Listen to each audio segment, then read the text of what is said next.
Buenas tardes, nuestro proyecto es de implementación de un plan de mantenimiento basado en riesgo para un tanque de almacenamiento con agitación en la industria chocolatera. Este proyecto es presentado por Diego Alejandro Rendón, Juan Duque, Federico Orozco, Omar Danilo Torres, para la materia de mantenimiento del Departamento de Ingeniería Mecánica en el semestre 2019-1. Eso es la agenda que se va a presentar el día de hoy. Es una breve contextualización. Después una descripción del proceso, el esquema del componente analizar, que sería el tanque de almacenamiento con agitador, el árbol funcional y posteriormente la metodología a usar, que es la inspección basada en riesgo. Hoy en día en toda la industria es de vital importancia que los componentes que hacen parte de todo proceso productivo posean una alta disponibilidad y confiabilidad. Mantener altos valores de estos indicadores permite evitar a como de lugar las paradas de planta, lo que implicaría unas pérdidas económicas. Durante vamos a posteriormente explicar la transformación de la materia prima del cacao hasta una barra de chocolate. Primero, a partir de la materia prima, que es el cacao que llega de las fincas, se realiza un proceso de tostión para facilitar el descascarillado, para extraer la pulpa, la cual posteriormente pasa a un proceso de molienda y luego un proceso de enfriamiento, para posteriormente un proceso de prensado donde se le aplican fuerzas compresivas al producto para separar la manteca y formar una pasta viscosa que se le denomina cocoa. La manteca es utilizada para otros procesos productivos, para producción de maquillaje o otros productos asociados al chocolate. Después del prensado, la cocoa pasa a un proceso de mezcla donde se le adiciona lecitina, azúcar y grasas vegetales. Luego pasa a un proceso de refinado para posteriormente pasar a un conchado, un proceso de conchado donde se le adiciona agua y está alrededor entre 6 horas y 2 días. Luego pasa a un tanque de almacenamiento, que es nuestro sistema analizar, el cual tiene una capacidad de 15 toneladas y dependiendo de la receta, el tiempo que permanece el producto en el tanque es entre 4 horas y 24 horas. Luego el tanque el producto del tanque pasa a un proceso de atemperado que se realiza a una presión y temperatura constante dependiendo de la receta y posteriormente pasa ya a un proceso de dosificación, enfriamiento, desmoldeo y el empaque para obtener el producto final.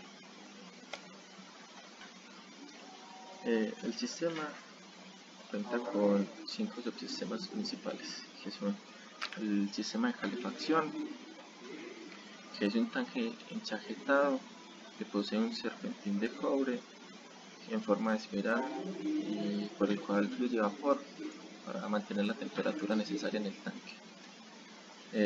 También cuenta con una bomba de recirculación de agua y unos sensores de temperatura. Son los que se muestran en azul clarito en el esquema. El otro sistema es el sistema de llenado. Hay dos sistemas de alimentación, uno de llenado y uno de vaciado, los cuales funcionan con bombas Pickens de grado alimenticio y tuberías en acero inoxidable. Para el sistema de vaciado del tanque tenemos también un filtro magnético, lo que permite eliminar cualquier tipo de impureza o limaza que se pueda filtrar en el producto. Dichas bombas vienen asociadas al motor correspondiente. El sistema de almacenamiento también tiene el tanque enchaquetado y la celda de carga para medir la cantidad de producto que hay en el proceso de almacenamiento. Y finalmente el sistema de agitación, que posee un motorreductor, un eje y una hélice, que se puede apreciar de color azul en el esquema.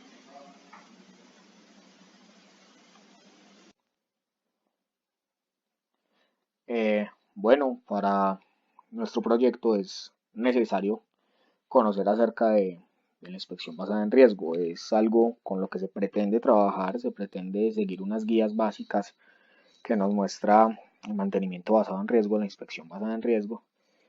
Lo que consiste es en una inspección sencilla, lógica, repetible, para definir las frecuencias, los métodos y las herramientas que se deben seguir en las actividades de inspección de los activos. Es claro pues que hay que identificar los activos, analizarlos, definir un nivel de riesgo, que el nivel de riesgo normalmente viene dado por dos variables, que es la consecuencia y la probabilidad de falla, que prácticamente la consecuencia es determinar el incidente que puede ocurrir si nuestro equipo falla y la probabilidad de falla del equipo. Y si tenemos un nivel de riesgo aceptado o algo por lo que si estamos debajo de este nivel de riesgo es posible, está bien mantenido el equipo, está bien llevado, y si estamos por encima hay que intervenirlo. La inspección basada en riesgo también nos define qué equipos son críticos y qué no, para evitar así unos sobrecostos o mejorar siempre pues nuestro mantenimiento en los equipos. Nosotros tenemos que tener que podemos evaluar de acuerdo a una operación segura y confiable. Tenemos que tener unas estrategias de evaluación y mantenimiento que son constantes. Entonces hay varias partes que hay que tener en cuenta con la inspección basada en riesgo y así seguir nuestro plan. La inspección basada en riesgo tiene dos normas como normas técnicas, que son la API 580 y la API 581. La API 581 es Risk Based Inspection Technology, la cual nos dice las herramientas para seguir en una inspección basada en riesgo. Nosotros, la inspección basada en riesgo nos sirve para definir la integridad mecánica de los equipos, para tener seguridad de ciertas instalaciones, para definir cuáles son los mecanismos de fallas y tratar de disminuirlos y reducir por ende los costos. La aplicación de la inspección basada en riesgo aplica un alto nivel de integridad mecánica, entonces es factible para nuestro proyecto tener esto. Nosotros, como los mencionaba antes, tenemos una información que se recolecta. Se van dos variables, la consecuencia de la falla y la probabilidad de la falla, de la que ya le expliqué, el ranking o la escala de riesgo de acuerdo a ciertos criterios que tengamos, se define en cada equipo, se da el plan de inspección para este equipo y si es necesario, la idea es apuntar a que no sea necesario, pero puede haber la probabilidad de que fallen y de que alguna cosa ocurra, tenemos que tener un plan de mitigación de estas fallas y volver a lo mismo. Siempre hay que tener en cuenta que se tienen que tener unos datos históricos, se tiene que tener siempre una documentación clara para poder llevar a cabo una buena inspección basada en riesgo. Lo que se piensa hacer son definir el nivel de criticidad, es levantar cuáles son los activos que se pueden intervenir, tenerlos codificados, cada activo por sus subsistemas, y saber cuáles son los activos que se reemplazan constantemente. Tenemos que definir cuáles son las condiciones normales de operación y pues con base a esto decir cuáles son los activos como más críticos, vamos filtrando de a poco.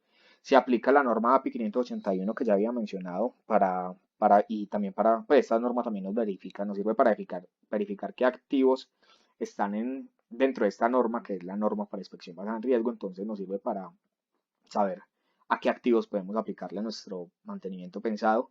Definimos cuál es la probabilidad de falla, definimos cuál es la consecuencia de la falla, hacemos el rank, por decirlo de alguna forma, de nuestro activo y tenemos un análisis de criticidad, que ya con el análisis de criticidad decidimos cuándo hacer la inspección, en qué momentos, qué se debe hacer, eso obvio documentado con órdenes de trabajo, formato de adquisición de repuestos y todo lo que se vaya necesitando en los momentos.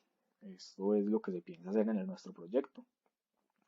Tener una descripción del equipo también, una estandarización de la nomenclatura de los sistemas, las fichas técnicas, las condiciones normales, esto ya lo he mencionado, y con base a eso trabajar. Muchas gracias por su tiempo.